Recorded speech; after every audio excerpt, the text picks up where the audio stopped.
This vaccine program is not working. We are so sick. We've gone from 12.8% chronic illness, Elizabeth, in the 1980s to now 54% and growing of our children have chronic disease if you include diabetes. That is the greatest decline in human health that's ever been recorded. In 40 years, we went from roughly 10% to now a coin toss whether your kid is going to have a chronic disease for their entire lives or not. Del Bigtree is one of the preeminent voices of the MAHA movement. He was the director of communications for Robert Kennedy Jr.'s 2024 presidential campaign, the founder and CEO of the nonprofit Informed Consent Action Network, and host of the internet talk show HighWire.com, boasting over 400 million views worldwide. A former Emmy-winning producer of the CBS talk show The Doctors, and most recently executive producer of the film An Inconvenient Study, Del's multi-pronged approach incorporates media, legislative, and legal actions to expose the fraud, lies, and conflicts of interest that have allowed the U.S. regulatory agencies to collude with industry power brokers to evade standardized safety testing on products including vaccines, drugs, food, drinking water, and 5G. On behalf of American citizens and the CDC, most notable are the FDA case that forced the release of Pfizer's COVID vaccine's trial data, which the FDA had attempted to hide for 75 years, the CDC case that was forced to the release of the CDC's V-Safe COVID vaccine injury data, and the state of Mississippi case, which reinstated the religious exemption from vaccination, which had been denied for over 30 years. Welcome, Del Bigtree. Yeah, you better. Cause you want this, I want this. Everybody in this world should have it. Stop illusions, it's in your hands. Show yourself, reveal it to them. Yeah, you better. Take the time to recognize it. You won't leave me even if you tried it. You're the artist, I'm the mess, and happily be found the new in your hands. Hey everyone, welcome to another episode of Unlimited with Elisabeth Carson. Today I am so honored to have this guest on my show, and I cannot wait to dig into this conversation because let me tell you, Del Bigtree, we are on the same level of what we're trying to accomplish in this world, because there is so much that is going on that is so unfair to the human. Right. And I just commend you so much for all of the work you're doing. I mean, it's fantastic. For anybody that doesn't know who you are on my channel, can you just give them a little bit about, the work that you do and who you are? Sure, I'll work on doing this as quickly as possible. Look, I started out as a producer for the Dr. Phil show and then ultimately the CBS talk show, The Doctors. So I spent nearly a decade celebrating science and medicine, psychology. So I consider myself a medical journalist, if you will. Mhm. While I was on the Doctor's television show, I stumbled onto a story about a whistleblower inside the CDC named Dr. William Thompson that said they were committing scientific fraud in the vaccine safety studies. Mhm. CBS and the doctors wouldn't let me cover that investigation. Essentially, this scientist was saying that they were committing scientific fraud in the vaccine safety studies, and especially the MMR vaccine, the measles, mumps, rubella vaccine, and its connection to autism. I ultimately walked away from my career at CBS and on the Doctors and made a documentary called Vaxxed, From Cover Up to Catastrophe. And that film swept the world and is credited with igniting this medical freedom movement. And from there, I started my own podcast, the HighWire.com, and I hired scientists and attorneys, especially one of the greatest attorneys of all time named Aaron Siri, to essentially sue to get to the bottom of the safety of vaccines. I didn't care whether they were effective. What I was recognizing as I was touring with my film Vaxxed all over the country is that there's millions of people being injured by vaccines and no one's talking about it. And why are they not talking about it? And how much science has been done on the safety of these products? Mhm. And so from 2016, when the film released, until just prior to COVID. I was suing the government. We were winning lawsuits against the FDA, CDC, Health and Human Services, the National Institutes of Health, and we were winning on the fact that they weren't being transparent on the lack of science around safety with these products. And then ultimately, I took my mission to Robert Kennedy Jr., who shared some of the perspectives that we were discovering.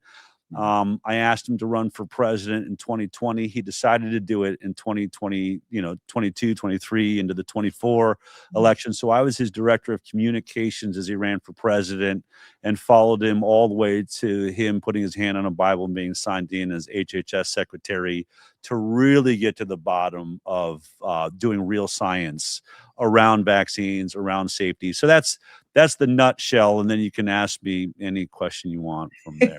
Okay. Well, could you tell us one thing that you've uncovered behind the scenes of public health that still shocks you today, even after everything that you've already exposed? I'm still shocked that a vaccine program that is really delivered to almost every child in the world has never, ever been subjected to any safety science at all. And let me make that perfectly clear. Wait. Zero safety science at all. We give 72 vaccines in America, which actually we can report just now, today, just moments ago. That schedule was just cut in half by Robert Kennedy Jr. We are now going to share the Denmark schedule, which drops 54 total shots. Of course, some of them have like 3 or 4 different things in them, but we're going to go from 54 shots down to 23, which is a massive, massive change and very exciting. But none of the vaccines ever went through what we understand is a double-blind, placebo-based, randomized controlled trial to establish safety. Never been done, not on a single vaccine. I think that is the most shocking discovery. It's so shocking that most of mainstream media will still lie to you and tell you that's not true. And most doctors will lie to you and tell you that's not true. But I have won lawsuits against the government, and I can tell you no one can sue me from Merck or anyone because it is the truth. They never did any safety science at all. Do you know why they were adding all of these other things to the vaccines, like all of these other chemicals? I mean, I pulled up the list on the CDC website one time and my mind was blown. Why do all of these other things have to go in the vaccines? The list was super long. Why do they do that? All right, 1 second. Can you take me out of the monitor? I don't want to hear myself. I'm just my own team. All right. Let me just really quickly explain to you sort of the history of vaccines, because it'll explain why some of these things are in there. Now, whether or not you believe in divine design, or you're created in the image and likeness of God, as most people that go to church have this understanding, of creationism, or whether it's Darwinism and evolution, the problem is still the same. When they decided to start vaccinating for viruses and bacteria, they decided to inject it into your arm or maybe into your leg. There's a problem with that. Our bodies are designed to discover especially viruses and most bacteria through inhaling them or getting them in our eyes, like rubbing our eyes, inhaling them through our nose or into our mouth, which means it goes into our mucosal system, our respiratory system. This is where your immune system is located for this process. As soon as you inhale a virus, a foreign protein, it comes in, and now your immune system goes, oh my God, there's a foreign body in here that I don't like, and it starts ramping up immunity. By bypassing this space and going to our arm, we created an immediate problem, which is if you're going to take, let's say, just a basic definition of vaccine, we're going to reduce the virulence of a virus or a bacteria and inject it into your arm so that maybe it's not a lethal dose or, won't procreate as fast as something else. But if you just put it in the arm all by itself, which is what we thought of vaccine, when most people thought of vaccine was, well, it's just the same measles virus, only it's reduced and injected in, but your body wouldn't recognize it's there because you have nothing. There's no alarm system. There's no immune system built into your arm to recognize a virus. Whether or not that's by God's design, but also think about it, there's nowhere in nature through all the millennia that we've experienced this. So they decide, you know what? In order for the body to know we've injected a virus there, and we don't want the virus to proliferate and move through our body unrecognized, then we have a real problem. Let's put in a neurotoxin. Let's put in like aluminum, which is one of the ones that we have the biggest issue with. It has no benefit to the human body. It's only toxic. But they put aluminum in the vaccine because that you have been bitten by snakes. We do get toxins into our, like, injected in our body through nature. And so our body does know to set off an alarm system once it's been bit by a snake or is suddenly injected with aluminum. And so then when we have an inflammatory event around this injection now because of the aluminum, then the immune system sees, oh my God, there's a virus here too. Let me start creating antibodies for the virus. So they're literally injecting toxic chemicals in you in order to create an immune response because it is such an unnatural event in the body. So we're not just, and this is some of the things that they sort of lie to you about. They say, well, we're injecting more, you'll hear the mainstream science say, we're injecting more antibodies than ever, but with fewer doses, so smaller doses. So, it's safe. But they don't tell you all the toxic chemicals they're having to add to make that process work, and things that we will go way out of our way to make sure aluminum is not in our food. We make sure it's not in our deodorant, things like that. But we're injecting it straight into our babies. One of the greatest things Robert Kennedy Jr. did was to have the Advisory Committee on Immunization Practices, the CDC, investigate the hepatitis B vaccine that was being given on day 1 of life. Hello, welcome to the world. Here, take your first breath, and now we're going to inject you with your first sexually transmitted disease, a disease you were only going to catch if you were sleeping with prostitutes or sharing heroin needles. So why did a day 1 old baby need it? But worst of all, has a massive load of aluminum. When we look at the science, there's never been a study, as I said before, of vaccines and safety, but there's never been a study if it's safe to inject vaccines to human beings. And that study would have to be one group of people get injected with aluminum, the other get a saline injection. We track their health over months or years and see if they develop any issues. There's a reason they've never done that study. It would be illegal. You are not allowed to inject toxins that have no benefit to human beings for just to do a study. It's illegal to do that. So they've never done it. Meanwhile, they've done rat studies that showed that 25 micrograms of aluminum would be the highest dose that should ever be given to a little baby on the first day, on one day, second day or third day. But every day, 25 micrograms is the maximum. Well, that hepatitis B vaccine, and by the way, that study was an oral dose. It was fed to rats. So you and I, we're not scientists, Elisabeth, but we can be reasonable. Is it reasonable to assume that injecting something is got a higher damage potential than eating it? Eating it, it goes in an open system. We have a digestive system. It can come out the other end. Injecting it, it goes straight into the blood, can't leave the body. So that 25 micrograms that is considered the maximum dose for an oral dose, that would be really dangerous, wouldn't you assume, if it was injected, right? Absolutely. Are we on the same page? Okay. Absolutely. So that hepatitis B vaccine that was given on day 1 of life, now they're going to back it off to maybe 3 months or 6 months old.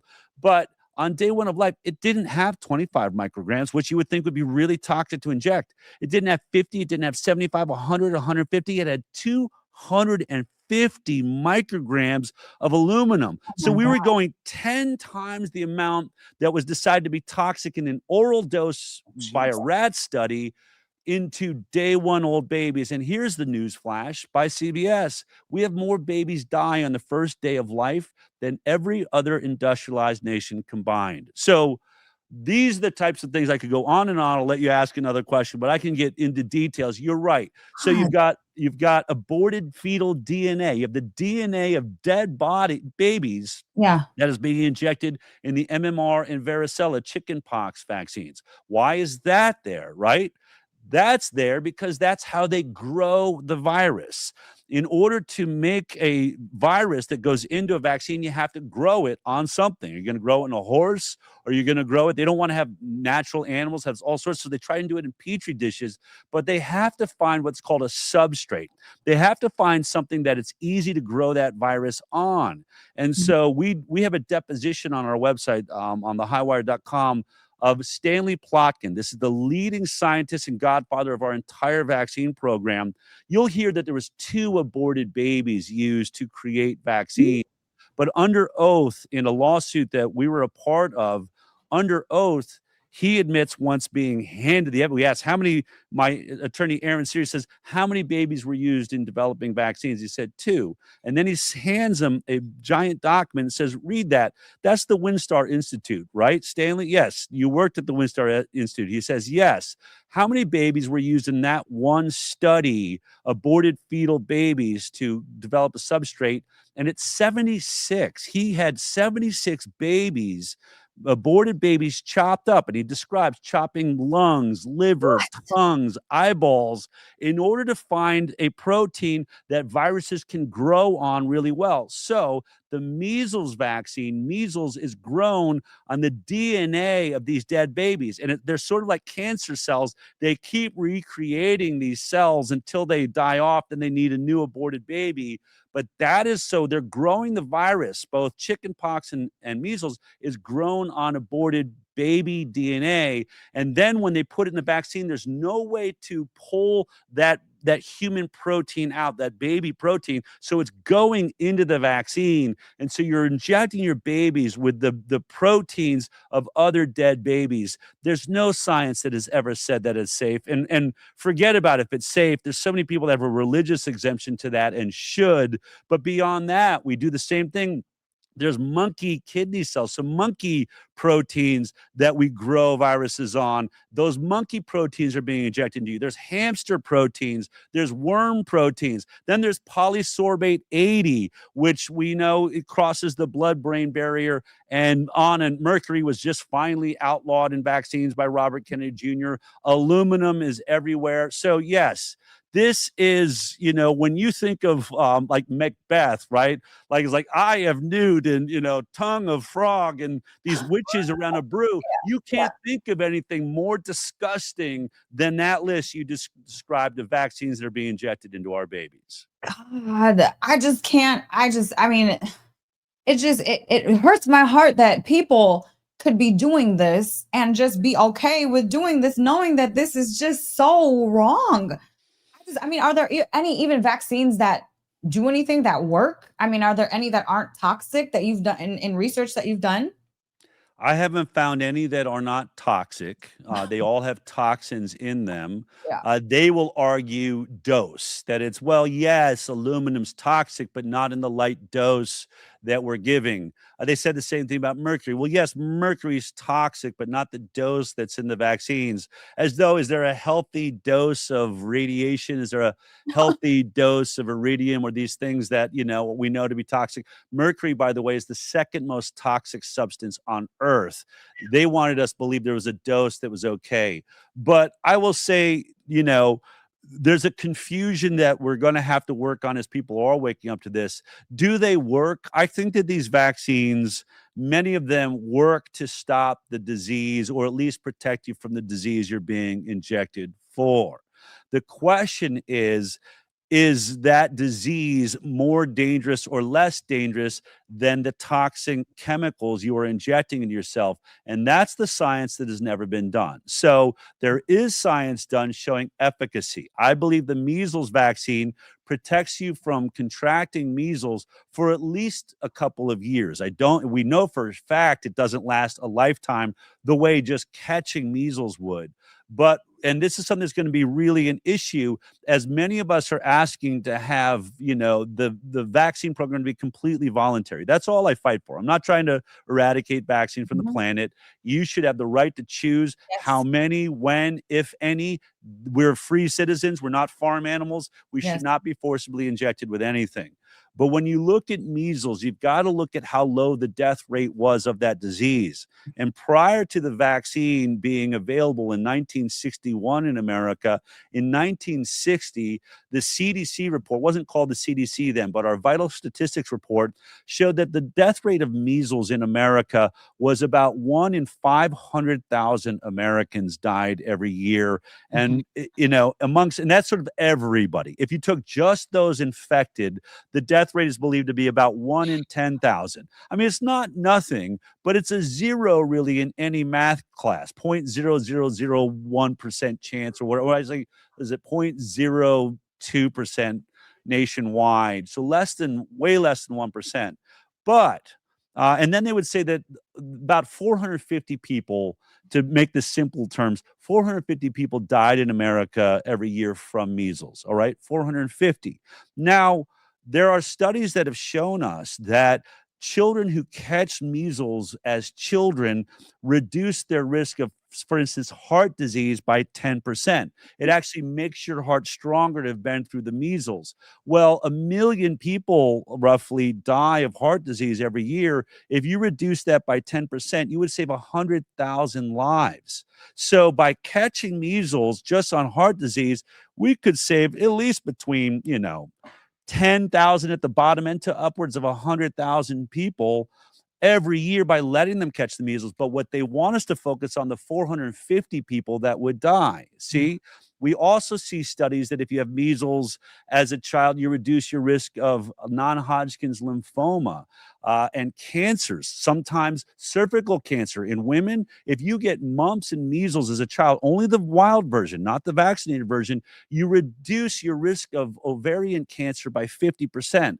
So these are things where nature was doing a better job. Now, again, whether you want to believe that God has a perfect design for all of us, or if it's just the nature of evolution, that by catching these diseases through the many millennia, our bodies actually learn to live in concert and develop strengths because of it. However you want to look at it, we are removing the strength of the human species in its concert, in its dance with viruses and bacteria by vaccinating. And now we are seeing the sickest children we've ever seen in history in the United States of America. And we have the sickest society we've ever seen. We are the sickest nation in the world when it comes to chronic disease.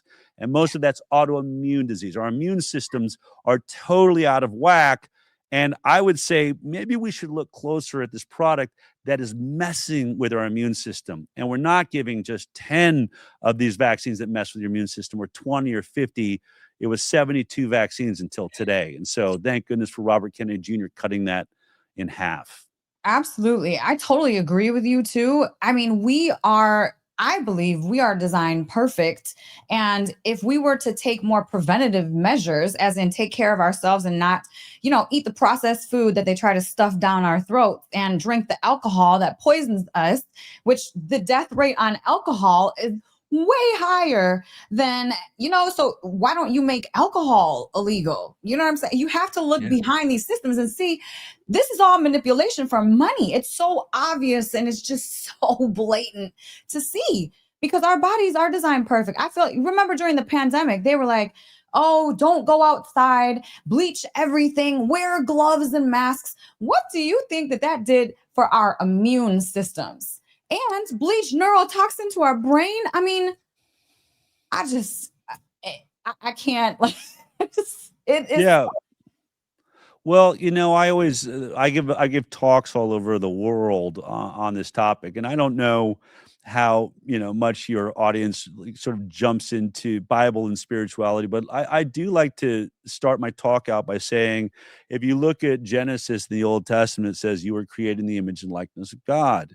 And then it tells this story about Adam and Eve, and they're given everything. They're perfect. Their bodies are perfect. They live in Eden, which, is got all the food, all the dominion over the animals, crystal clean running water, fresh air everywhere you breathe. And then God says to Adam and Eve, I only have one rule for you, only one.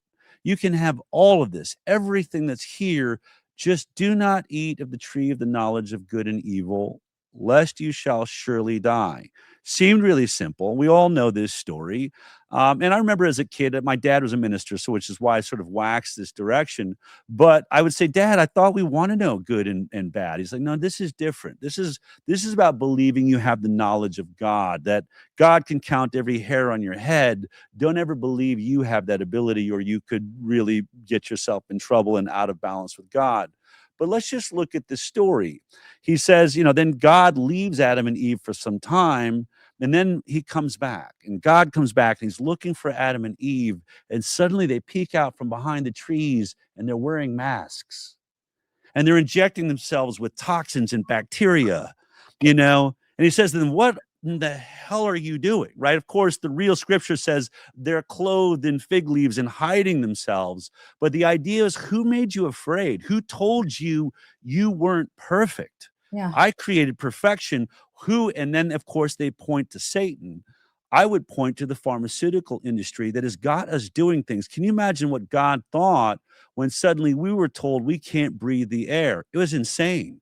Most of us could. Maybe there was a few elderly people with multiple comorbidities that should have locked into a house, but the rest of us were fine. Certainly our kids had no issue whatsoever. And to inject them with a totally experimental, potentially DNA altering product like an mRNA vaccine, the COVID vaccine, when they had zero risk of dying. In fact, a huge study just came out of Spain. They looked at every child in Spain, and no healthy child died from COVID. I think that's going to be true around the world. No kid could die. So the vaccine was only a risk. And now we see that risk. It's swelling their hearts.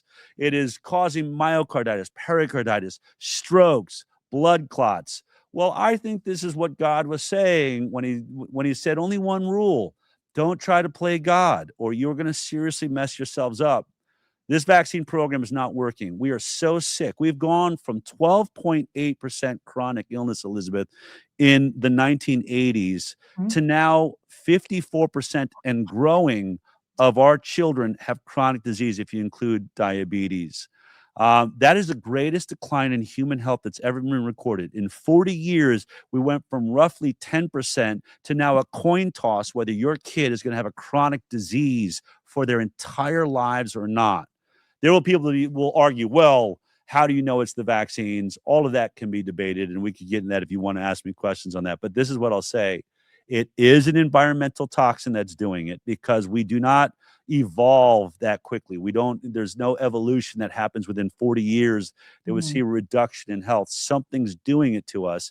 And whatever is doing it, whether it's the fluoride in our water, the PFAS chemicals we're hearing so much about in our nonstick pans and our fire retardants, or our plastics, our bisphenols, the toxic air, maybe the pesticides, herbicides, glyphosate you've probably talked about, sprayed over 90% of our crops. Yes. All of these things are definitely contributing to the demise and the greatest crash in human health that's ever been recorded. But let's be clear. Every one of those products was said to have been approved and to have been tested for safety by our regulatory agencies. They all went through the FDA, the EPA, HHS, and most of these things are being recommended by our own doctors, which is really, and farmers, it's really a problem. So we got to get to the bottom of it. Absolutely. Absolutely. A lot of people, they think that the last few years or the pandemic, they think that it was just incompetence. And you said before that it looked coordinated. So what made you come to that conclusion? Well, I mean, I'm on the fence of what is and is not accidental, but I will tell you what I have proved and what I do believe is coordinated. For instance, the fact that you had products that could have saved lives, and we knew it then, and we now know it better than ever. Hydroxychloroquine worked. The study by Henry Ford Health in the middle of the pandemic showed a 50% reduction in death. That from COVID, that has proven to be true in studies worldwide, 50% reduction. And yet they essentially made it illegal to get hydroxychloroquine. You couldn't get it at a drugstore. Then that was Tony Fauci and our science team at the government. Also ivermectin. was ridiculed and said to be horse paste, also made practically impossible to get. That is shown and did then showed an 80% reduction in death from COVID. And those studies have shown up. There's millions of people around the world now been studied. So right there, we could have reduced death by 50%. Let's say there's roughly 1 million people that are saying died in America. 500,000 didn't need to die if Tony Fauci had not made hydroxychloroquine illegal. By the way, he went on television and said it could cause heart disease and issues. That drug is used by children starving in Africa for malaria. It is so safe. You can give children in third world countries, which they do, like candy to protect them from malaria. People have been taking it for lupus and things for decades. It is one of the most prescribed drugs in the world. If there's safety profile, the one safety profile we knew for sure was hydroxychloroquine. It has never been considered to be dangerous. In fact, it's considered to be one of the safest drugs there was. So when they made us afraid to take it, that was insane. And I think Tony Fauci should be responsible for the murder of at least 500,000 people. The same thing with every news anchor that called ivermectin horse paste. It is not horse paste. It won the Nobel Prize in human medicine a decade before we ever saw that it could work on COVID. 80% reduction in death. 800,000 people died that didn't need to die. And doctors, they're responsible. They should have stood up. The doctors that all did, that gave their patients ivermectin, hydroxychloroquine, had the best life records, and many of them lost their licenses, which is something Robert Kennedy Jr. is looking into now. There needs to be an investigation into our regulatory bodies that went after licenses of doctors that were actually saving people's lives. None of that's accidental. You can't call that accidental. We've never seen our regulatory agencies remove access to a safe drug before. And then if you ask yourself, what was the motivation? Why? Well, when you looked at the vaccine that was being rushed onto the market, within 1 year, most vaccines take years to develop. In order to rush it, it had to get an emergency use authorization. This is a term by the FDA. And when you read the contract of an emergency use authorization, it can only be used if there is no other viable treatment or product. That is the rule. You cannot. And so emergency use authorization basically is a right to try it. Sort of like when we hear about cancer drugs where there's a trial going on, someone's stage 4 cancer, they want the right to try that drug because they're going to die anyway. They're at risk. They want the right to try that. Well, that's what the emergency use authorization is like. It's a way of stepping out of the safety trial. And instead of like stopping the trial early, you say, you know what? We're going to have an emergency use authorization because we're in a crisis and there's nothing else that can treat this disease. And therefore, people are at risk. In order for them to get that license to skip the safety trial, they need to prove there is no other product available. And that's what they did to hydroxychloroquine and ivermectin. Our own government said it was dangerous so that they could rush a brand new vaccine technology onto the market. And that technology, I think, is going to be responsible for the death of millions of people worldwide, whether it's cancer, stroke, heart disease, heart failure, or maybe weakening our immune system for future diseases that could sweep this world. Do you think that was just the vaccine? It was created and just thrown together, of course, for money. But I mean, do they know? The people that made this vaccine, did they know that it was going to cause all of these people to die? Did they know that ahead of time? I sure hope not, Elizabeth. I mean, I want to have some hope for humanity and people that watch my show. Look, we're in a space that people want to call, theory, like conspiracy theory world, right? I'm not a conspiracy theorist. I'm a journalist. I follow the science where I can find it. Sure, I've asked questions. Did they do this on purpose? It looks like this vaccine is so good at killing people. The cover up of other products that would have kept it from going on the market, as I've just described, definitely happened. But I haven't found the smoking gun, which would be some study that showed, a bunch of death in the vaccine trials, and then emails saying, let's cover this up. They may be out there. I haven't found it yet. But when you do look at the money that was involved, the pharmaceutical industry, and this is part of the problem with how it's organized, it charges the taxpayers for all of its risky work, the development, right? We put tens of billions of dollars invested, Donald Trump did, and so did Joe Biden, in developing this COVID vaccine. But then as soon as they started selling it, did we get our money back? No, they went on to make $100 billion in profit. And unfortunately, we had government agencies that were part of development and, frankly, safety testing that are getting kickbacks. Moderna, the patent for the Moderna vaccine is owned by many of the scientists at NIAID, which is a part of the National Institute of Health. That is what Tony Fauci ran. So his own employees are going to make money if the vaccine makes it to the market. That is a conflict of interest that you just cannot explain. So that's the work that I do on the HighWire. I'm not going to make some crazy conspiracy theory that I can't prove. What I can prove to you is scientists got paid, the same ones that were supposed to be worried about safety. Are they really looking at safety when they're going to make hundreds and hundreds of $1,000s a piece if this product makes it onto the market? So I want that conflict of interest gone. I don't want the same agencies that are supposed to be doing safety tests, essentially like crash tests. I don't want Ford doing its own crash test on its own car. I want a third party that doesn't work for Ford, isn't going to make $1 billion off their new model. I want them doing the crash test. That's what has to happen with vaccines and hasn't happened yet. I will say this. This is where, as close as I will get to a conspiracy theory, I'll at least say this is my theory of why they were so invested in the mRNA and why they went out of their way to rush it on the market and to remove other products that obviously worked. mRNA we've had an issue with vaccines because they take too long to develop. And so for upper respiratory conditions like flu that mutate so incredibly fast, they've never had a good flu shot because you have to guess 6 months out what that what version is going to be. They always get it wrong. And so the product, as of last year's flu shot had a 27% increase risk of getting the flu if you got that vaccine. So worse than not being effective, it was what we call, reverse efficacy. It was negative efficacy. It got you more sick. Now, in order to avoid that, they want to be able to grab the virus right in the moment and make a vaccine overnight. That's what the mRNA technology promised. It was very exciting. And look, I have nothing against science. It's super exciting to make a vaccine of a virus. You can do it overnight. You just get the genetic code, wrap it in a fatty lipid, which is what this vaccine technology did.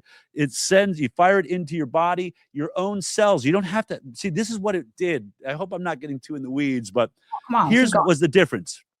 Regular vaccines, just like I said, they grow the virus on a substrate, and then they put that virus into a vaccine and inject it into you a little bit. That protein enters in, your body mounts an immune response. This was the idea. What if we made your own body the manufacturing plant? We don't have to put it on aborted fetal DNA. We don't have to grow it in eggs like the flu shot and wait 6 months for it to develop. We send basically a recipe to make the virus. We send it in. This is what mRNA does. And it goes and injects itself in your cell, and your cell goes, oh, I'm going to become a virus manufacturing plant. We turned our own bodies into the creation plant for the worst part of this virus, the spike protein. A crazy notion that this would work. Our bodies are now the enemy. Our cells that are creating it become the enemy to our immune system. Anyone would have to guess that they would increase autoimmune disease. Your own immune system is now being told the cells of your own body are your enemy. That's what this vaccine did. So look, if this technology was going to work, it should have been tested for decades, right? Because if it is altering our DNA, our genes, which mRNA could do, then I want to know, even if it's safe for me, what's going to happen to my offspring? Am I passing on some defect in my DNA that was altered by this virus? This is how dangerous that technology could be. Let me be clear about that. But They were rushing it because now we can make a vaccine overnight. And then we don't have to get the virus wrong. We nail the flu shot every year. And if it changes at 6 months, we can make a new one at 6 months. And then every virus and bacteria that's crawling all over the planet, the pharmaceutical industry said, we can start vaccinating for everything. You realize there's millions of viruses and bacteria that are walking and crawling all over your arms right now. They're inside of your stomach right now. This is all a part of God's brilliant design. And instead of going, hey, it's worked really well, no virus has ever eradicated this species from the dawn of man. Why should we think it could do it now? We've been evolving side by side with viruses and bacteria perfectly. Yes, some people have more serious injury, and we should look at, is there a drug for them? But why are we trying to alter nature by injecting viruses and man-made virus and man-made bacteria and mRNA? I think this is going to prove to be one of the great mistakes in science. But that was it. The goal to be able to make a vaccine overnight. And then why the vaccine program, right? This is one of the biggest debates in this country right now and around the world, especially with Robert Kennedy Jr. finally putting a spotlight. Half the country that have Trump derangement syndrome, and I'm not trying to make this political. I'm sure that your audience covers all sides of the political spectrum, which was what makes America great. But why are they attacking the first guy to ever just start asking the questions we've all been asking, which is, are vaccines safe? Can we do the science to see if they're safe? Is the chemical dyes in our children's Fruit Loops, are they safe? Can we do some studies? Can we outlaw it till we know that they're safe? Is the fluoride in our water actually safe? Can we do a safety study on that? Is the arsenic and the heavy metals in our baby food safe? Look at how many great things he's doing. How can you argue asking these questions and doing the science, which is what's happening? Here's my theory on vaccines. You hear a lot about eugenics or population control. This is where big conspiracy theories go. They're trying to kill us, which is what's sort of prompted by your question. Are they trying to kill us? I haven't found, as I said, the smoking gun on that. But I do know this. If you are concerned about the population of human beings, the population of the world growing bigger than our resources, which is I grew up a Democrat. So this is something we talk a lot. I grew up an environmentalist. I was steeped in this concern that we do not have enough resources for the human beings on the planet. And so this is now held by the World Economic Forum. This is what they're focused on. This is where global warming comes from. This is what the WHO talks about all the time. This is what the UN is. How do we reduce population? Bill Gates has done TED Talks on we have to reduce population, maybe by half the number it is. They have to reduce population, right? I'm not making this up. Just you've heard this, right? Just so we know, this isn't a conspiracy theory. This has been said publicly. Yes. Well, if you want to control population, and that's a part of your desire, and they've made it clear it's their desire, then there is no better way to do that than a vaccine program. Because think about it. Let's say, Elisabeth, you run Germany and I run America, and we happen to worry about resources, which we should, by the way. I'm not against this concern. You have to imagine this planet can only handle a certain amount of, human beings on it. We should be having this conversation. I'm not against it. But if suddenly you thought you were in a crisis, you need to reduce population, you have to do it in a humane way, right? You can't just have ovens out there like Hitler did. You can't just march tens of thousands, if not millions of people, because we got to reduce 3 billion people from this planet if you're going to listen to them seriously. How are you going to do it where you don't have an uproar, where you don't get overthrown? You have to do it invisibly, and you have to do it quietly. So what do? How about a product where every human being lines up every year and they never ask a question about it, and it's injected right into them? And you don't know, Elisabeth, if you're getting the same injections as the person right after you. But this little phone, just imagine, this is what this was all about. I'm telling you, I was going to have a little QR code. You can see it there, my vaccine passport. It's not really one, but I use it as an example. And this is what they want. Vaccine passport, click. You go ahead, I scan in, and now you know my socioeconomic status. You know how I've voted, whether I support the government or not. All of this is where the technology is going. And now comes your injections. Do you think that the welfare class that maybe have 1 or 2, 3 babies and they don't have a job, do you think in the future, as there's fewer and fewer jobs, that there isn't some desire to maybe just work on fertility there? Why have them be fertile? Why not sterilize those women that aren't making much money or in families that aren't bringing any money of their own? I guarantee you Democrats are thinking this way, Republicans are thinking this way. So a vaccine program's perfect. You don't know if you're getting the same vaccine as your neighbor. The rich, couple from Bel Air, maybe their vaccines are safe. Maybe they aren't having fertility issues. But poor areas, all of a sudden, we don't know why they're having fertility issues. This is what the vaccine program gives them, a silent way to control the population. I'm telling you, I know this because we use vaccination in our deer population in America to sterilize them so that we don't have too many deer running across the street and causing car accidents. So we already use vaccines to sterilize. There was a Kenya vaccine program where the priests and a Catholic missionary started saying, why are they only vaccinating the women for tetanus? And why is it taking, I think it was like 3 shots? Why aren't the men getting the tetanus vaccine? And so they were curious and they got a couple of these vaccines were being given by the UN, UNICEF, and they rushed them out of the country and took them to be studied. And sure enough, they had a sterilizing agent that would make women infertile. And so we've already done this program in Africa. So with those things, do I have the total smoking gun? I want to be clear. I'm not saying vaccines are being used to make people infertile. I'm saying I believe that program is being put in place, and they are so angry when we ask questions because they wanted us to just line ourselves up, because whatever they want to do in the future, they can decide how long we live with a vaccine program. They can decide how many children we have with a vaccine program, and they would never have to ask our permission. That is what I believe the sort of obsession with this program really is about. That's my theory.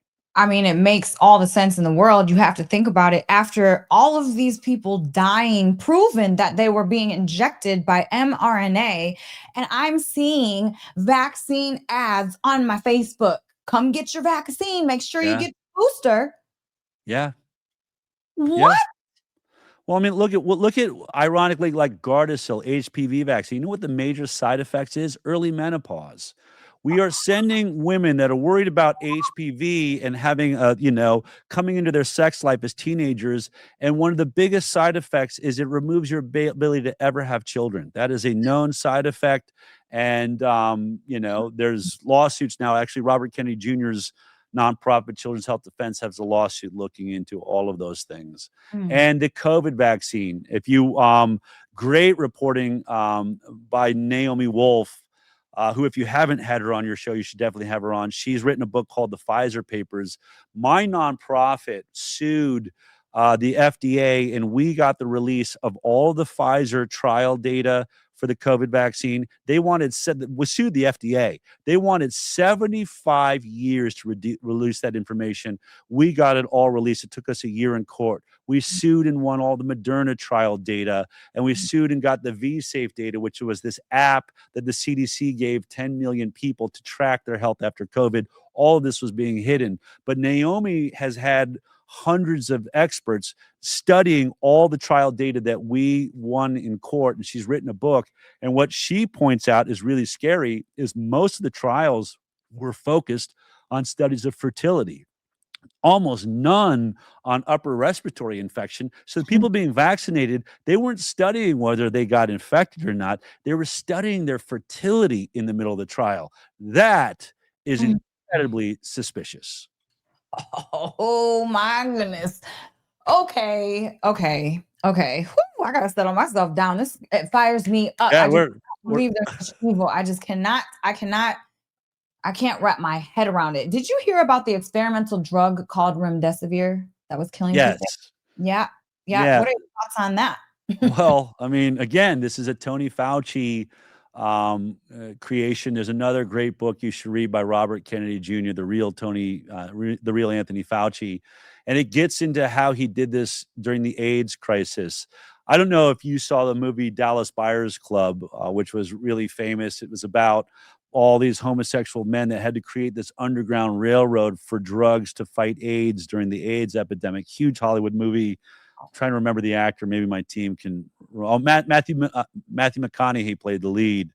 But I actually saw the original screenplay. In the original screenplay, Tony Fauci is the one that removed access to the drugs that gay men were finding success with in fighting HIV and AIDS. He removed it and made it so that they could only get AZT, and AZT was an incredibly toxic cancer drug that didn't make it through the trials of cancer, but he gave it to gay men saying it could cure AIDS. A lot of people believe that was the real AIDS crisis, that they were dying of AZT, not of AIDS itself.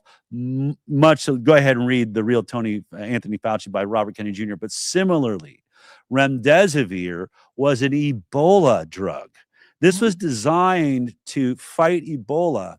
And this is what's crazy. It was so toxic that in the middle of the Ebola trials, they stopped using it because you were better off dealing with Ebola all by itself than taking remdesivir. You know what I mean? So really, really shocking. But, Tony Fauci was in bed with Gilead. Gilead works really closely with NIAID. There's money going back and forth. Fauci funds a lot of the development through NIAID, the NIH, with Gilead. And so then when you watch the trials on COVID, they broke every rule in the book. They kept changing the endpoints they were trying to prove, that it would reduce death. Well, couldn't prove that. Reduce hospitalization. Well, really not sure. They just kept changing in the middle of the study, lowering the bar on what remdesivir had to prove it could do. But in the end, everyone that looks at it, if you really look at it, it had absolutely no effect on COVID, had no benefit. And then we started seeing people dying in hospitals all across America from what? Kidney failure. Yeah. And why did they cancel this as an Ebola drug? Because it caused kidney failure. It was so effective at causing kidney failure that, as I said, you were better off dealing with Ebola all by itself. So we took a failed Ebola drug that was so toxic it caused kidney failure, and we gave it to people for an upper respiratory condition with the worst trial studies you've ever seen that kept changing their endpoints or their goalposts, which is supposed to be scientific fraud. But if you run the department like Fauci did, you get away with it. But I called a friend of mine who we don't necessarily agree on these issues, but we both were best friends in high school. He's now a doctor, works in the ER. And I called in the middle of COVID and said, just out of curiosity, are you short on ventilators? It's like, yeah, ventilator. And what does you recommend? Is it remdesivir and ventilators? He's like, yeah. And I was like, are you seeing the same, like 9 out of 10 people dying? He's like, yeah, it's really horrible, Del. I was like, how many of them are dying of kidney failure? He's like, oh, it's incredible, Del. We don't have enough dialysis machines. We cannot get enough dialysis machines because so many people are dying from kidney failure. I said, interesting. Can you tell me, does COVID itself have some function that we've seen that causes kidney failure?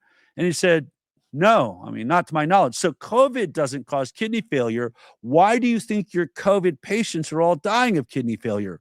He says, I have no idea. I said, you may want to look at the trials on remdesivir, man, because remdesivir causes kidney failure. So we literally killed God knows how many people with remdesivir. And then the ventilators is a whole other story. Yeah. Forced oxygen ended up proving to be the worst decision we could make. It wasn't that your lungs couldn't breathe in oxygen, is that your blood vessels weren't accepting the oxygen. This was a blood issue, not a lung issue. Luckily, after murdering, I don't know how many hundreds of thousands of people in America, we discovered that. But all of this, if there was really solid reporting, I'm still waiting for an apology. But the truth is, the American medical system and the standard of care, both handed down by the pharmaceutical industry, the hospital systems themselves, and specifically our regulatory agencies that stood behind it, they murdered people. This is probably the greatest event of medical malpractice on large scale, certainly the largest since Hitler murdered people. Yes. And I know people are really rolling their eyes right now saying, how are you making that comparison? I just told you 800,000 people were murdered when they took away access to ivermectin. What if we hadn't given remdesivir? What if we hadn't put you on ventilators and just use oxygen? Maybe gave you vitamin C and D. Vitamin D, we knew, that they knew. Tony Fauci even said one of the things he did was take vitamin D. They did blood tests, and at a certain level of vitamin D in the blood, they could find no one. You could not die from COVID if you had high enough vitamin D levels. Where was our government giving us that information? So all of this, this is going to go down. COVID will go down as one of the great horror shows and one of the darkest moments in medical history where, I don't know who to blame, who's really holding the gun, but millions of innocent people worldwide were murdered by a standard of care that they knew did not work, only made things worse. How is Fauci just walking around on the street, how?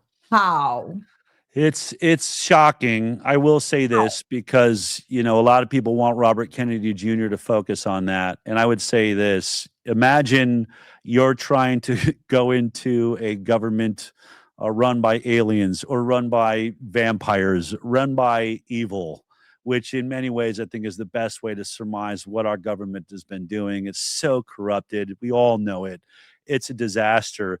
If you're a Robert Kennedy Jr. that really has fought for the health of children, the health of people, cleaning up our rivers, our air, our forests. I mean, the guy's been amazing through his whole career. Do you want him to go in there and spend his entire time trying to build a legal case to have Fauci arrested? Or do you want him to get this damn poison out of our environment, out of our injections, get us back in control of our lives? I think that's why we're not seeing Tony Fauci being arrested, because there's only enough people on our side inside of this totally corrupt government, and they need to protect us first and worry about who did this to us later. That's my perspective. Yeah. I was just thinking that too, as I said that. I mean, I would rather have them focusing on fixing the issues that are current now. Yeah. Oh my gosh. I can't even believe it. I mean, I can though, unfortunately. I can believe it. And it's just, it's sick. It's freaking sick. I mean, we don't even know what's going to happen down the line. All of these people injected. I mean, what if like after 5 years, all of a sudden there's a thing in there that's boom, now you're dead. You just keel over and just have a heart attack and die. Look, what you were saying is so logical. Like the mainstream science will try to make fun of you, Elizabeth, when you say that. I've said the exact same thing. We really don't. There have been drugs. There was like a morning sickness pill. I think it was morning sickness that ended up, skipping a generation. Moms that took it gave birth, but their daughters couldn't give birth. It created a genetic problem that they couldn't give birth, so that we eliminated the fertility of future women. That wasn't 5 years down the road. That was a side effect. They figured out what it was, thank God. And thank God not everyone in our population was mandated to take that drug, because God forbid we might have found ourselves in one of those dystopian movies where the last woman on earth that can give birth is being shuffled around in dark cars and caverns to try and figure out how to save, procreation. These are real issues. They've happened before. You can look at thalidomide when all the little babies were being born with short arms and hands. This is a drug that was being given, was said to be safe. It was only after birth, and it took a while to figure out what that was. And look, I think if you really look at the science, at the reduction in heart disease and cancer, that is no longer happening because we're not catching measles. Frankly, this vaccine program then is causing cancer. It's causing, ovarian cancer. It's causing heart disease, because if we've been allowed to have the natural virus, we wouldn't be dying from those things. So, we've got to be more curious. Our medical establishment has also got to develop a little bit of humility. Where is the apology, Elizabeth, on this COVID vaccine? It was a disaster. On the lockdowns, on the mask. Tony Fauci almost giggles when he's in front of the Congress and says, yeah, social distancing, we just kind of made that up. What? The same guy that said, when you're questioning me, you're questioning the science, and try to threaten the nation from questioning him, once he's finally under oath, says, oh, no, we just made that up. Masks, there's no studies anywhere on earth that show that the fibers of that mask could stop a particle as small as a coronavirus. And I did the thing on my show where you like blow the vape and like, oh, the smoke comes out every direct. Come on. We're not Look, stupid. I said the whole time that wearing a mask is like throwing a tennis ball down a hallway. Right. That's what Yeah. we're doing here. We're throwing tennis balls through hallways, guys. That's it. This is ridiculous. It is. It was a crazy charade, but it was such a destruction of our self-confidence. Oh, It was yeah. clearly a destruction of our First Amendment rights, which is why I was happy to be deeply involved with Robert Kennedy Jr. and running to at least get an administration that cared about our First Amendment rights. I was censored for speaking the truth. I mean, if people can go, I stand by the HighWire, which broadcast every single Thursday throughout COVID. We had 250,000 people watching every week prior to COVID. In the middle of COVID, I had 7 million people a week. And find something in there that I got wrong. We were the first to tell you this looked like a lab origin virus. We were the first to say that the vaccine would not stop transmission. It wasn't I didn't guess. I read the emergency use authorization one day before citizens were going to line up after the trials and start taking the vaccine. I said, folks, the FDA just admitted in this document they don't know if this vaccine can stop transmission. So they're lying to you about the 95% effective. So I've called all those things out. I wouldn't say I was alone, but I was pretty close to alone. Thank God people like you and Rogan and so many others, Tucker Carlson, started jumping on and recognizing what was happening there. But we can never let this happen again. And we cannot. People keep saying it's time to forgive and move on. Forgive. There's a part of forgiveness that has to happen. I need you to ask for forgiveness. I need mainstream medicine. I need every news anchor like Rachel Maddow that guilted me and said, if I'm not vaccinating, I don't care about my neighbor. I need her official apology. I'm sorry. I didn't understand the science. You didn't need that vaccine. You weren't protecting your neighbor, and you might have only been putting yourself at risk. Where is your apology? Where is the apology from every doctor that told you the COVID vaccine was safe, that told you it would stop transmission? Until we hear apologies, there's no time. We're not ready for forgiveness. Yeah. We need a giant, massive statement made about the mistakes that, happened there before I'm going to move into a place of trust again, for sure. Well, I mean, we can't just move on and forget because we have, our mutual friend, Jess. She's sitting here suffering daily because of this. So how are people? Oh, just forget it and move on. People lost loved ones. They lost babies. They lost children, mothers, brothers, sisters. Come on now. And when you talk about Jessica Sutta, what is she? And this is something I knew was going to happen, right? When I started this investigation, it was really of the entire childhood vaccine program. As long, my film Vaxxed came out in early 2016.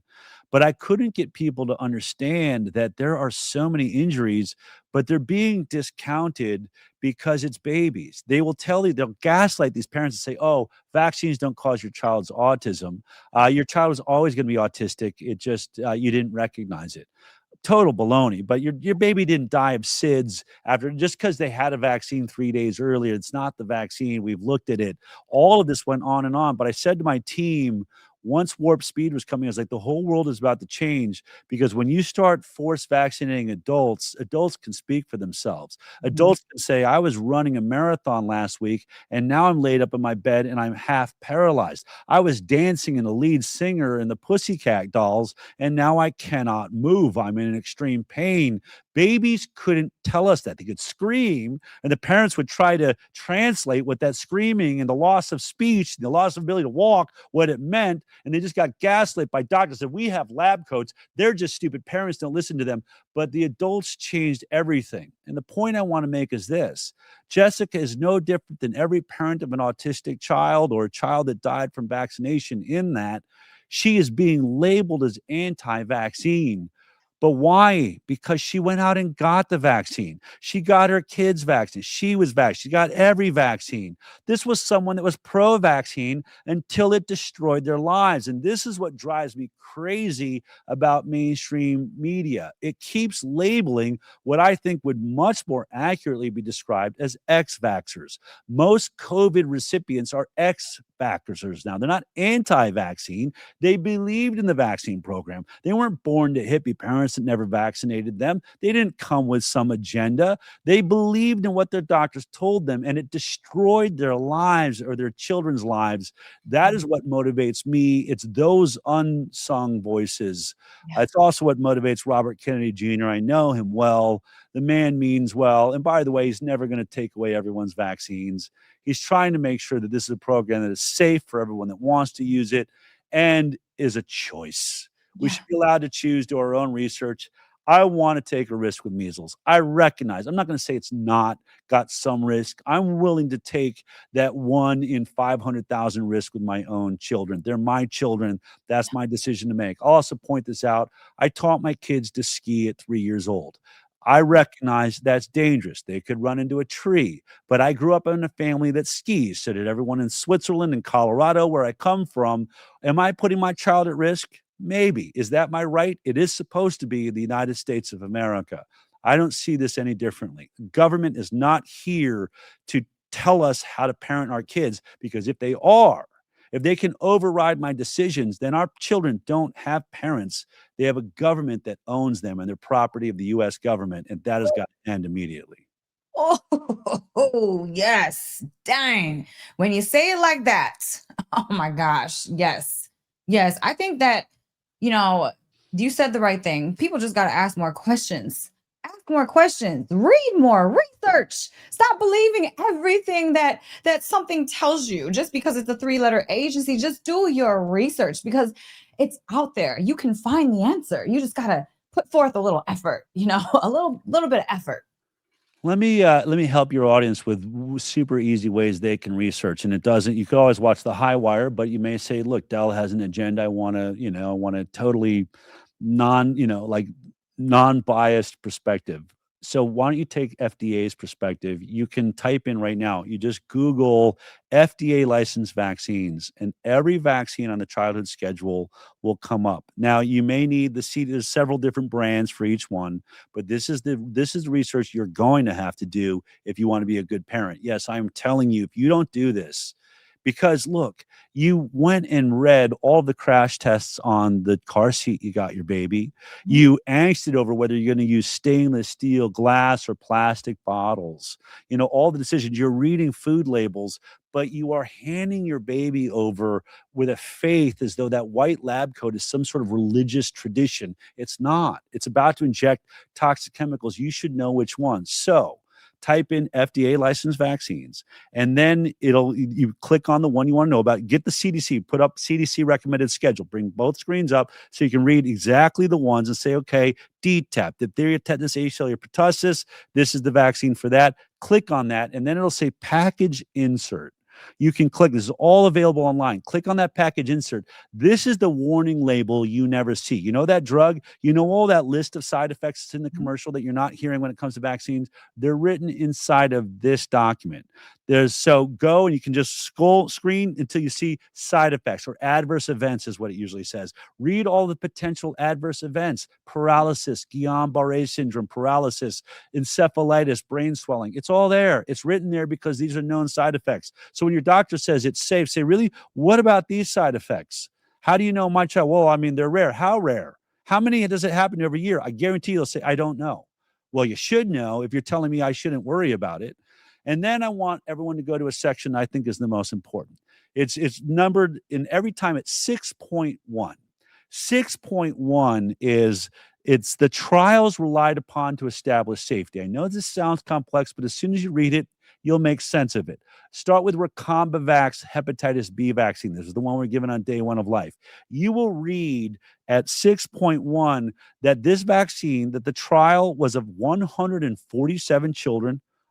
Such a small group of children, you can't even wrap your head around it.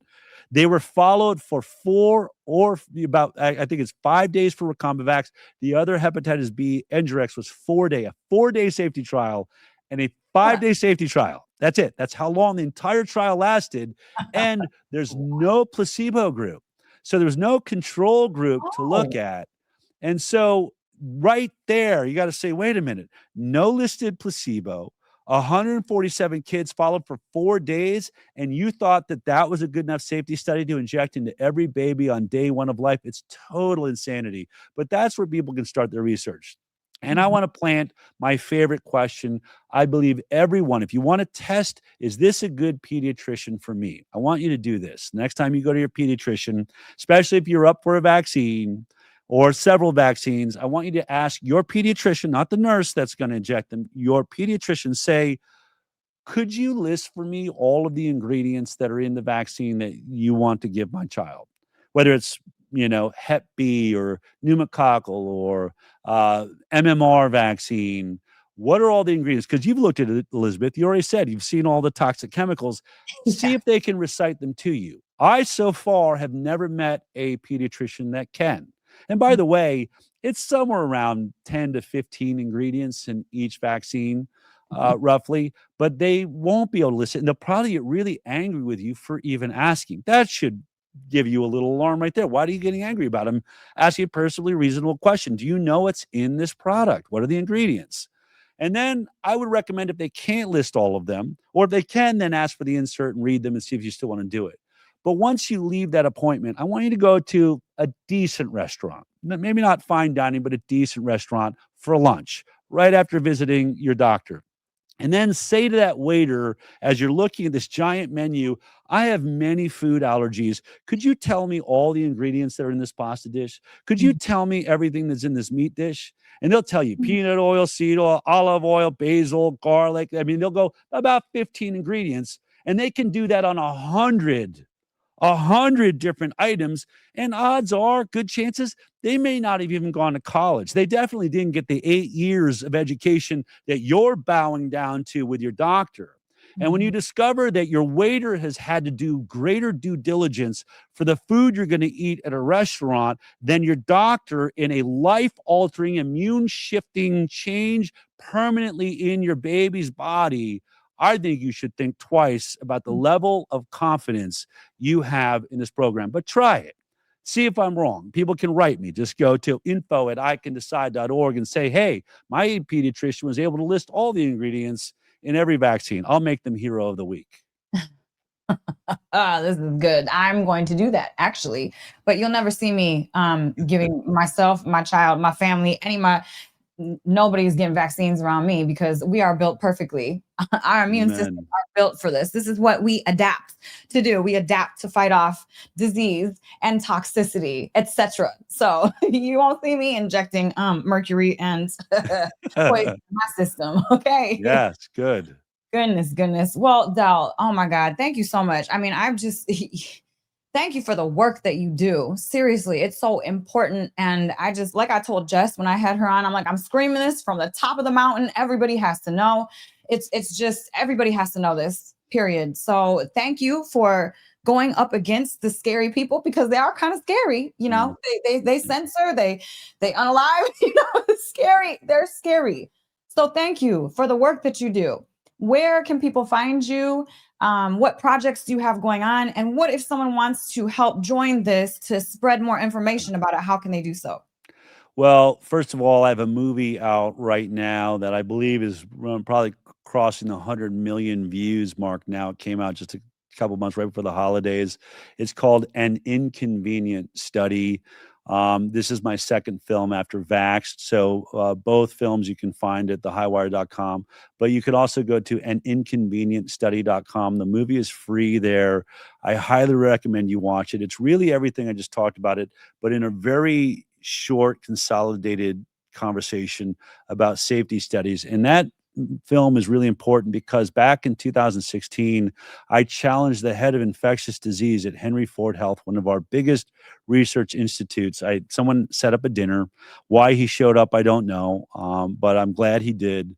And in that dinner, he admitted to me that was upset that I was saying publicly they'd never done proper safety studies of vaccines. He sat down at dinner and said, I saw these videos of you. I sit on the biggest databases in the world. And so I went to do some research so I could bring it to you to prove that you're wrong. And he said, and I'm shocked I have to sit here and admit that you are right. That's how our conversation started. But he said, but I believe in vaccines. It doesn't mean that vaccines aren't safe. It just means we can't say that they're safe scientifically. And I said, yet you do say they're safe on every television show everywhere in the world. And there's no basis in science on that statement. But he said, well, I don't know what I could do about it. I was like, well, how about this? You do all sorts of research studies. Would you ever do a study comparing the health outcomes of vaccinated children to completely unvaccinated children? There you go. And he said, yes, I would do that study. I was shocked because this is something that people have been asking for decades, and why it hasn't happened could trigger a whole other bunch of theories that I have. But ultimately, that was 2016. By 2020, he did do that study at Henry Ford Health. It was of 18,500 kids. 2,000 of them were completely unvaccinated. And he was so, I mean, look, my opinion is he was so shocked by the results. All I know is he refused to publish it. And I called him. He says, it's done, but I can't publish it. I said, why? He says, because it'd be the end of my career. I ended up being so frustrated by 2022 because I assumed this study was probably pretty damning for the vaccine program. In 2022, I called him. I said, I'm going to be in Detroit for a speaking engagement. Can we have dinner? I went to dinner and I brought hidden cameras and recording equipment. That dinner is the central point in this documentary. And so what you get to hear is a completely pro-vaccine scientist, one of the best we have, works for the WHO, setting out to do a study to prove me wrong that the vaccinated are healthier. And instead, that study shows overall a 2.5 times the rate of chronic disease amongst vaccinated compared to unvaccinated, 6 times the rate of neurodevelopmental disorders in the vaccinated compared to the unvaccinated, nearly 6 times the rate of autoimmune disease in the vaccinated compared to the unvaccinated. There's not a single category in which the vaccinated were healthier than the unvaccinated children. I've received a cease and desist letter from Henry Ford Health because of this film. They've threatened to sue me for defamation.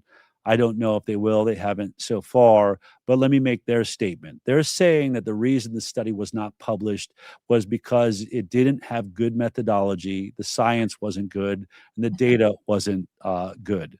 To that, I say it's their data. It's the same data they use for all their other studies. And Dr. Marcus Zervos, their lead scientist and head of infectious disease, they've never complained about the fact that he ran the Moderna trials for the COVID vaccine. Why would he suddenly not be able to do this trial? But you should hear his own words when he says to me in this film, this is an important study. I think everyone should see it, but I am not going to put it out because it will be the end of me.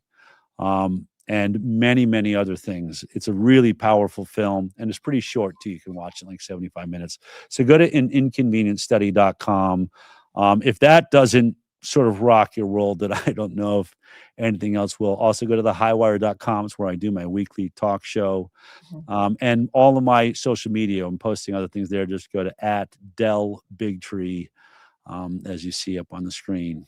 There's this. I think this is the most important issue in our lifetime, and maybe coming close to AI. AI is starting to scare me, but that's a whole other conversation. That's a whole podcast. But this vaccine program is, I think, the biggest cover-up in human history. Yeah. It is a product that never achieved what they wanted to achieve. It is, I believe, it is going to prove to have been more dangerous than all the diseases we're being vaccinated for. I think it's caused the destruction of health, and I think it's putting our entire species and our survival at risk. And every government is pushing it, forcing it on us. That shows you the power of the pharmaceutical industry. We have to rise up, not only just because we have Robert Kennedy Jr., we have to stay in control. We got to get in control of this situation.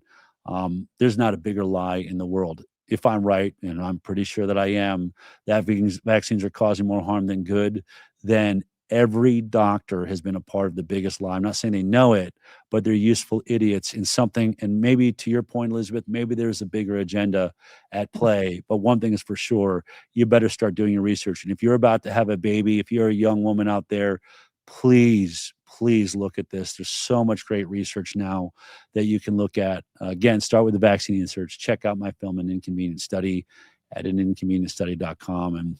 And I think you'll get the idea from there that you may make a decision like Elisabeth that I have. I am not ever going to vaccinate my children. Certainly nothing on the current schedule. Yes. Well, guys, all of those links will be right below, so they'll be easily clickable. Go over there and watch this, please. Please, just open your eyes a little bit. And Del here has made it so easy for you just to go see it. You don't even have to research. You don't even have to go down rabbit holes, on the internet. You can just go to his site, watch it, and see for yourself. So I just, thank you again, Del. I mean, this was such an honor, and thank you again for the work that you're doing. I'm shouting this from the mountaintops, so I will be putting clip after clip after clip after clip out there, because I'm just, it has to stop. It has to stop. People have to find out the truth, man. They have to find out. So, I mean, I'm all for it. Any support you need, I'm yours. Good on you, Elisabeth. Thank you. Because it takes courage. This is not an easy issue.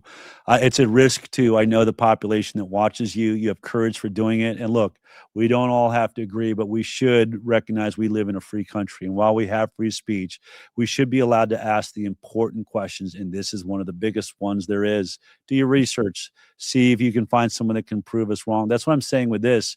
An Inconvenient Study, it should shock everyone, and I state this in the film, that there's not a regulatory agency anywhere in the world and not a single medical establishment that has ever been able to compare vaccinated to unvaccinated individuals and show that the vaccinated are healthier. Nowhere in the world has that study been done. That's a little shocking. That should be the easiest study to do, especially if this product does make our children healthier. Why can't you prove it? I think that's the question of our times right now. Yes. Well, thank you so much, Del. Thank you so much. Thank you. I appreciate you. Thank you, guys. And this was another episode. Woo! I gotta go. I'm gonna go sit in the corner for 2 hours so I can think. This was another episode of Unlimited, guys, with Elisabeth Carson and Del Bigtree. All right, till next time. Peace. This podcast is for informational and entertainment purposes only. The views expressed are those of the hosts and guests and don't necessarily reflect those of the producers or affiliates. We do not guarantee the accuracy of the content. Please verify information and seek professional advice when needed. By listening, you agree not to hold us liable for any actions taken based on this content. Thank you for joining us on this journey. We hope you enjoy the episodes ahead. Love unlimited, feel unlimited. Before we wrap, if you're done living in loop mode, the addictions, the emotional swings, the stuck seasons, start with a tool that actually shifts your state. Go to unlimitedmeditationpack.com and download the free pack I created. It's 5 targeted meditations with theta entrainment frequencies that drop you into the zone where real subconscious reprogramming happens. These sessions calm your system, clear the old patterns, and open you up to better health, better connections, more clarity, and a life that finally moves. Start there. unlimitedmeditationpack.com.